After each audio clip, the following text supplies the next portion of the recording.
Paul Bartrop there, and as you saw at the end of the film, being Mayor of Bristol has its tough times too, with local funding for services a key issue.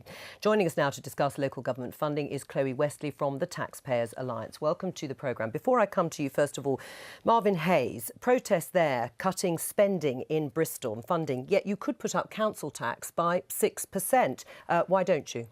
Well, when we went out to consultation on our budget, we spoke to the city about 5%, and having given our word on that, that's what we stuck to. But we have made the savings we've had to make, but actually we've taken many of those in-house as well and done our level best to protect frontline services. Right, the problem is, Chloe Westley, that central government funding has been cut to local government to the tune of 77%, according to the Local Government Association. So how on earth can councils cope with actually providing frontline services? Well, that has had an impact, but what we've seen actually is a trend over the last 20 years where council tax has gone up steadily above inflation, and it's gone up in years where government funding has increased. So it's nothing new, this increase in council tax. But yes, I do have a lot of sympathy with you, Marvin, and with councils, because the government, in order to reduce the deficit and save spending, it hasn't looked at reducing foreign aid or scrapping HS2 or reducing unnecessary spending. It has cut this local government funding, and that's an issue about priorities. What do you say? Well, we've been incredibly inventive in the way we've made our cuts, like I said, in internal processes. But actually, I think it's a bit of a false economy as well, austerity. If it impacts on our ability to invest in children's mental health, if it impacts on our ability to keep families in their home, this is not a cost that comes without a cost, as it were.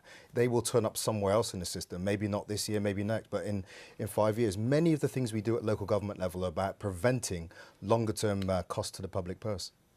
Well, yes, but in all these conversations about councils paying for these schemes and helping people with the cost of living, the people that are paying these council tax, the families that I meet with all the time and I represent, they're left out of the conversation. And so you have the local government spokesperson and the council leader saying we've got to put up council tax, we can't afford it. But families are under tight budgets as well, and there's a lack of recognition, I think, about their struggle with the cost of living right now. Right, why are they left out of the conversation? I'm not sure. I mean, on Radio 4, when there was that survey about the Local Government Association that 95% of councils were going to put up council tax, they interviewed the person that conducted that survey and didn't challenge or bring up the fact that families are going to have to pay more. And that's a concern because people are very frustrated about this. But we have taken that into account. That's why we didn't put the council tax at the full 6%. We could have. We kept it at 5% because we're very aware of the everyday struggles that families face, particularly with this regressive tax. Also, but actually we've done an incredible job in the city of engaging. We've put online a budget simulator that anyone in the city can have their own go at balancing our budget. And also we run citywide events where we bring people into the council house to make sure they're participating in the way we run the city. So, I mean, local governments have done incredibly well. They've been incredibly inventive, but actually it's in some sense trying to make bricks without straw at the moment. We need some investment in local government. Then we will shore up the places. And what I would say quickly, it's not just about local government. What we are talking about is leadership of place. So when we look at running Bristol, it's not just about the City Council, it's about how we work with criminal justice, voluntary sector, business, health service, how everyone works together to create life in a place. Why did you try and cut the council tax reduction scheme for the poorest households in Bristol? It was one of the options we had to look at. One of the most important things that we can do in the city is obviously protect our most vulnerable citizens. But you wanted to cut the council tax reduction scheme. Wanted is a loaded word. I'm saying it had to be something that we looked at as we looked at the range of options available to us to make sure we came home with a balance. But you U-turned in the end, so you didn't actually go through with it. I think that kind of language doesn't help dynamic and engage in politics. But if you're sending a message about what you are trying to do for the people of Bristol and the most vulnerable, as you say, you didn't follow through with the decision that you had obviously come to. Well, no, we found other means of doing so. For example, we saved £800,000 a year on senior staffing costs. But what I would say is, I would just challenge a little bit on this language of U-turn and so forth. What happens is we looked at a whole range of things we could do to make sure that we managed our money responsibly. When we had the conversation with the city and looked at our options, that was one that we didn't have to pursue. And is that really a decision that should be made, whether or not to cut funding to the poorest people in your local borough or local constituency, all because central government won't fund local government properly? way? Well, that's not the only reason, and councils do have priorities and they have tough choices to make, but let's not pretend they're immune from wasteful spending. I mean, we have a town hall rich list every year. They've been cut to the bone.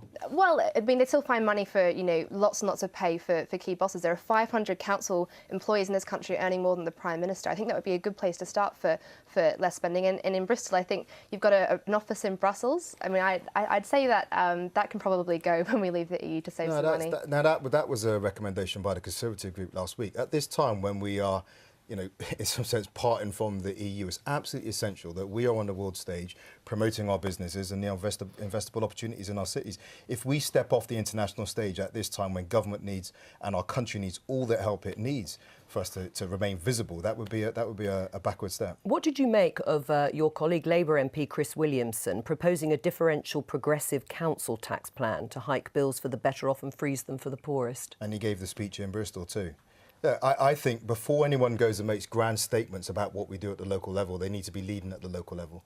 I think it's one of the real weaknesses of British politics at the moment. It doesn't take as much. It doesn't how the voice of local leaders in as high regard as it should. Brexit is a Westminster Brexit. The national debate is so much about Westminster when actually real things are being done at the city level, the core cities level. Was that a mistake to make that suggestion? It wasn't something I supported. Right. I mean, any other councils do you think would take up that particular suggestion? Well, I didn't hear a choir of support for it. Right.